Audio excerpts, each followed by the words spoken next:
ខ្ញុំសូមជូននៅកន្លឹះ5ចំណុចមុននឹងឈានដល់ការប្រើប្រាស់ VPN នៅក្នុងទូរស័ព្ទដៃ Android ឬក៏ Oppo បាទទី1បងប្អូនត្រូវតែចូលទៅ download VPN ដែល VPN នោះមានឈ្មោះថា VPN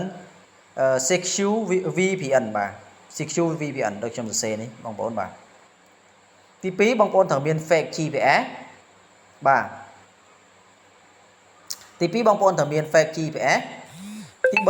3បងប្អូនត្រូវតែចូលទៅកំណត់ម៉ោងនៅក្នុង setting របស់បងប្អូននៅក្នុងទូរស័ព្ទដៃរបស់បងប្អូនត្រូវចូលទៅកំណត់ម៉ោង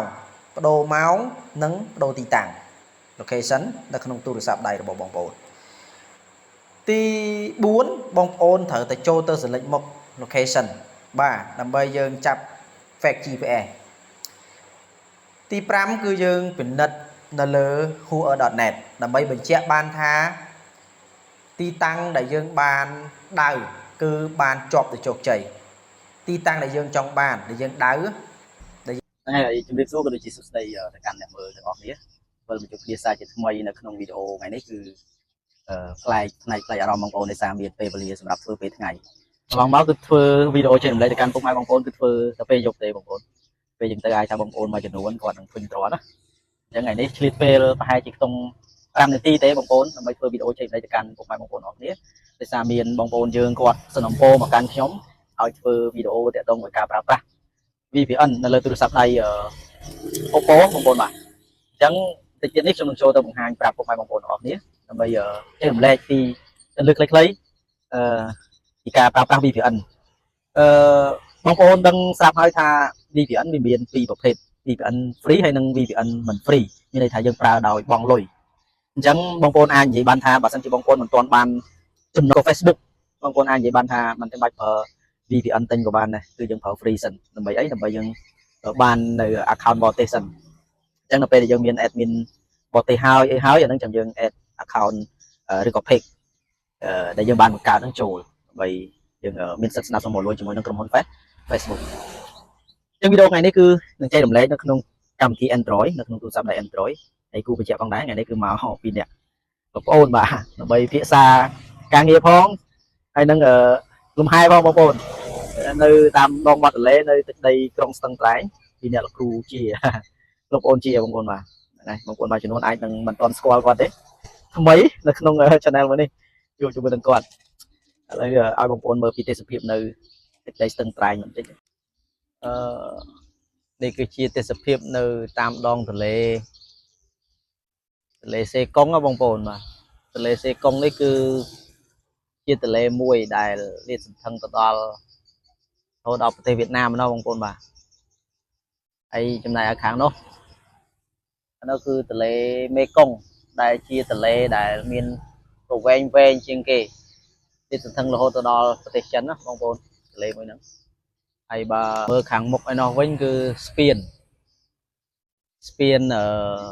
សេកុងបងប្អូនស្ពានសេកុងគូបញ្ជាក់ផងដែរទន្លេនៅក្នុងទឹកដីស្ទឹងត្រែងនេះគឺមានស្ពានរហូតដល់2ណាបងប្អូនបាទហ្នឹងហើយបងប្អូនឥឡូវខ្ញុំនឹងបង្ហាញពីរបៀបប្រើប្រាស់ VPN នៅក្នុងទូរស័ព្ទដៃ Oppo របស់ខ្ញុំដែលតាមសំណូមពររបស់បងប្រុសម្នាក់ដែលគាត់សំណូមពរខ្ញុំធ្វើវីដេអូតាក់ទងជាមួយនឹងការប្រើប្រាស់ VPN នៅលើទូរស័ព្ទដៃ Oppo បងប្អូនបាទហើយ Oppo ខ្ញុំនេះមិនដឹងម៉ាក់ស៊េរីស្អីគេដែរទេបងប្អូនដឹងថា Oppo បាទអញ្ចឹងខ្ញុំនឹងបង្ហាញប្រាប់បងប្អូនពីរបៀបប្រើ VPN ណានៅក្នុងទូរស័ព្ទដៃ Oppo អូខេអញ្ចឹងមុននឹងឈានដល់ការធ្វើបទបង្ហាញប្រាប់បងប្អូនពីរបៀបប្រើប្រាស់នៅ VPN ខ្ញុំសូមជូននៅកន្លឹះ5ចំណុចមុននឹងឈានដល់ការប្រើប្រាស់ VPN នៅក្នុងទូរស័ព្ទដៃ Android ឬក៏ Oppo បាទទី1បងប្អូនត្រូវតែចូលទៅ download VPN ដែល VPN នោះមានឈ្មោះថា VPN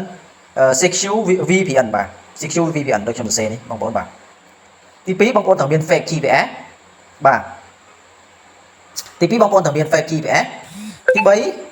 បងប្អូនត្រូវតែចូលទៅកំណត់ម៉ោងនៅក្នុង setting របស់បងប្អូននៅក្នុងទូរស័ព្ទដៃរបស់បងប្អូនត្រូវចូលទៅកំណត់ម៉ោងបដូរម៉ោងនិងបដូរទីតាំង location នៅក្នុងទូរស័ព្ទដៃរបស់បងប្អូន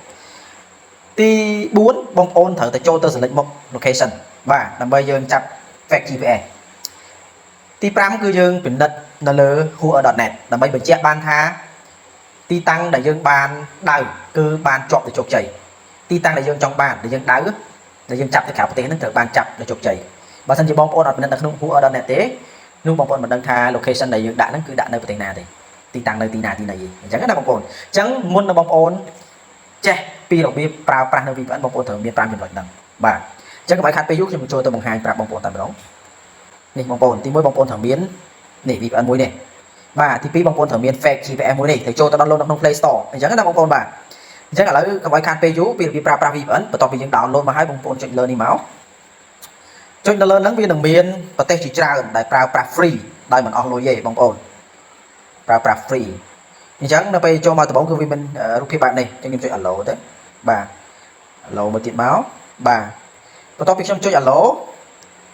វានឹងចេញរូបភាពបែបនេះ connected អញ្ចឹងសំណួរថា connected វាចាប់នៅណាបងប្អូនចុចសញ្ញាផែនដីនេះមកចុចនៅលើហ្នឹងអញ្ចឹងមានន័យថាខ្ញុំដាក់ location នេះនៅ United States បាទបងប្អូនចុចនៅលើនេះ point មកវានឹងចាប់នៅទីហ្នឹងហើយចាប់នៅ United States ហ្នឹងហើយបាទជាធម្មតាបងប្អូនប្រើរបស់ free គឺវាតែងតែមានពាណិជ្ជកម្មហើយអញ្ចឹងបងប្អូនត្រូវតែមានការអត់ធ្មត់ក្នុងការប្រើប្រាស់ VPN free ព្រោះដោយសារវាមាន VPN វាមានប្រទេសជាច្រើនឲ្យយើងរើសបាទវាមាន United States ណា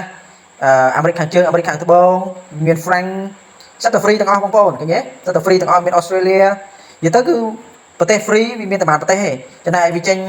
Pro បែបនេះគឺមានន័យថាយើងត្រូវបង់លុយបានអាចប្រើប្រទេសនេះបានណាបាទហើយចេញ Pro បែបនេះគឺត្រូវតែបង់លុយឲ្យបានអញ្ចឹងដល់ពេលយើងចាប់ location នឹងបានហើយយើង connect ហើយ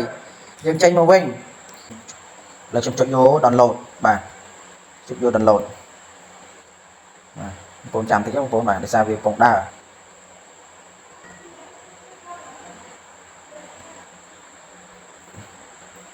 ហ្នឹងហើយបងប្អូនវាកំពុងដើរបងប្អូនវារៀងជឿបន្តិចបងប្អូនអើយអ៊ីនធឺណិតនេះរៀង slow បងប្អូននេះកំពុងដើរបងប្អូនវាកំពុងដើរបងប្អូនអធិស្ឋានតិចទៀតវានឹងចេញហើយកំពុងដើរយឺតៗបងប្អូនអើយ download បានតើយើង download បាន fake GPS ហ្នឹងហើយយើងចូលទៅដំឡើង fake GPS ហ្នឹងម្ដងទៀតបាទយើងប្រើតែ VPN នឹងមួយគឺអត់ទាន់គ្រប់គ្រាន់ទេសម្រាប់ទូរស័ព្ទដៃ Android វាអត់ដូច iOS ទេ iOS គឺយើងប្រើតែ VPN គឺស្រេចហើយជាការស្រេចប៉ុន្តែតម្លៃសម្រាប់ទូរស័ព្ទដៃ Android គឺអត់បានទេបងប្អូនត្រូវតែមាន fake GPS ជំនួយលើបន្ទាប់ពីយើង download បានហើយចូលមកយក fake GPS នឹងទាំងអស់គ្នាឥឡូវចូលមកបាទឥឡូវយើងចូលមក fake GPS សិនបងប្អូនបាទបន្ទាប់មកយើងយកពាក្យថា accept បន្ទាប់មកទៀតយើងយកពាក្យ allow បាទអញ្ចឹងកន្លែងនេះវាអត់ទាន់ឲ្យទេណាកន្លែងនេះបងប្អូនបាទកន្លែងនេះណាអញ្ចឹងយើងចូលទៅកំណត់នៅក្នុង setting របស់យើង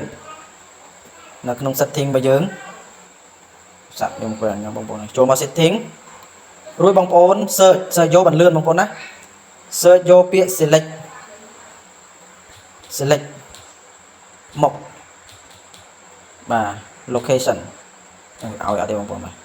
ជួនកាល search វាឲ្យជួនកាលអត់ឲ្យបងប្អូន search នេះណាមានចិត្តទៅ search ឲ្យទេ setting បងប្អូនវាយច្រើនដងមក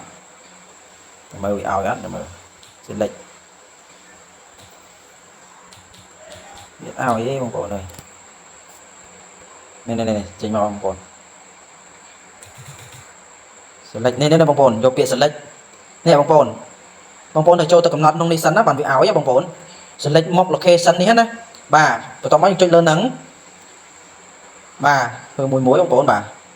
បន្ទាប់មកទៀតបងប្អូននឹងឃើញនេះពាក្យនេះ select មក location select នៅហ្នឹងមកនេះបងប្អូននឹងឃើញ GPS នេះបងប្អូនចុចលើនេះមកចុចលើហ្នឹងហើយជាការស្រេចហើយបងប្អូនបាទបន្តមកទៀតយើងចេញមកក្រោយវិញចូលមកក្នុង fake GPS របស់យើង fake GPS របស់យើងរួចចុចលើសញ្ញាព្រួយនេះឥឡូវយើងយកប្រទេសណាដែលយើងចង់បាន